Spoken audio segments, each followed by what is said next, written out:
राज्याचे ग्रामविकास मंत्री तथा जिल्ह्याचे पालकमंत्री जयकुमार गोरे यांनी गुरुवारी ग्रामदैवत श्री सिद्धरामेश्वर मंदिरास भेट देऊन दर्शन घेतले। यावेळी आमदार देवेंद्र कोठे, श्री सिद्धेश्वर देवस्थान पंच कमिटीचे अध्यक्ष धर्मराज काडादी यांच्याकडून पालकमंत्री जयकुमार गोरे यांनी मंदिराविषयी विस्तृत माहिती जाणून घेतली। प्रारंभी पालकमंत्री जयकुमार गोरे यांच्या हस्ते श्री सिद्धरामेश्वरांची आरती करण्यात आली। यावेळी सिद्धेश्वर देवस्थान कमिटीकडून पालकमंत्री जयकुमार गोरे, आमदार देवेंद्र कोठे यांचा सत्कार करण्यात आला। यावेळी पालकमंत्री गोरे यांनी मंदिराची तसेच मंदिर परिसरात सुरू असलेल्या विकास कामांची पाहणी केली। याप्रसंगी श्री सिद्धेश्वर देवस्थान पंच कमिटीचे अध्यक्ष धर्मराज काडादी यांनी श्री शिवयोगी सिद्धरामेश्वर यांचा इतिहास, पंच कमिटीच्या आजवरच्या धार्मिक, सामाजिक, शैक्षणिक क्षेत्रातील कार्याची माहिती दिली। पालकमंत्री जयकुमार गोरे म्हणाले, ग्रामदैवत श्री सिद्धरामेश्वर मंदिर, मंदिराभोवतालचा तलाव, भुईकोट किल्ला यामुळे हा परिसर निसर्गरम्य आणि अतिशय सुंदर भासतो। श्री सिद्धेश्वर मंदिरासाठी शासनाकडून जी सेवा देता येईल ती करण्यासाठी मी तत्पर असेल। यावेळी आमदार देवेंद्र कोठे, सिद्धेश्वर देवस्थान पंच कमिटीचे अध्यक्ष धर्मराज काडादी, माजी नगरसेवक विनायक कोंडाल, गुरुशांत धुत्तरगावकर, मेघनाथ येमूल, राजकुमार हंचाटे, सुरेश तमशेट्टी, संतोष पाटील, भाजप सरचिटणीस नागेश सरगम, भाजप युवा मोर्चाचे अक्षय अंजिखाने, भाजप ओबीसी सेलचे सिद्धाराम खजुर्गी, प्रभुराज मैंदर्गीकर, रतन रिक्के, ॲडव्होकेट RS पाटील, परिवहनचे माजी सभापती आनंद मुस्तारे, विजय कुलथे, भाजप सोशल मीडियाचे अभिषेक चिंता, अंबादास सकीनाल, संकेत विभूते, कुमार पायाणी आदी उपस्थित होते।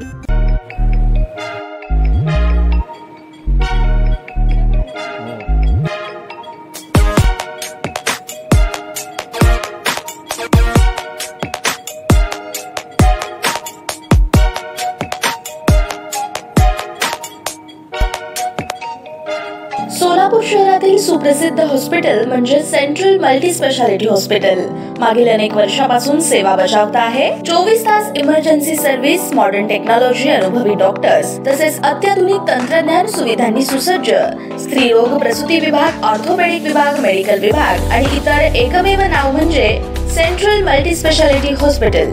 पत्ता गणेशपेठ शॉपिंग सेंटर, मंगळवार बाजार, सोलापूर। ताज्या बातम्या पाहण्यासाठी प्राईम महाराष्ट्र न्यूज चॅनलला सबस्क्राईब करा।